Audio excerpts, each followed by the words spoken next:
Hello, we're back again. In this video I'm very excited because I finally got me my very nice Kurt vise. Well, it's very nice, but I just realized that this groove that you see here, it's not square. It actually has a concave shape to it. This is for a CNC machine, and I don't have a CNC machine.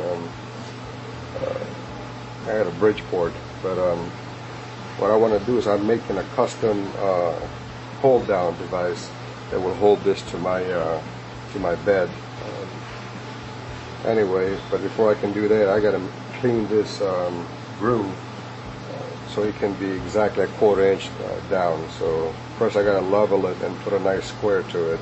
But before we can do that, we got to set up this machine into the bed where we can find its zero and its squareness. So I got to put the indicator on and line up the machine and use some hold downs to hold the vise down.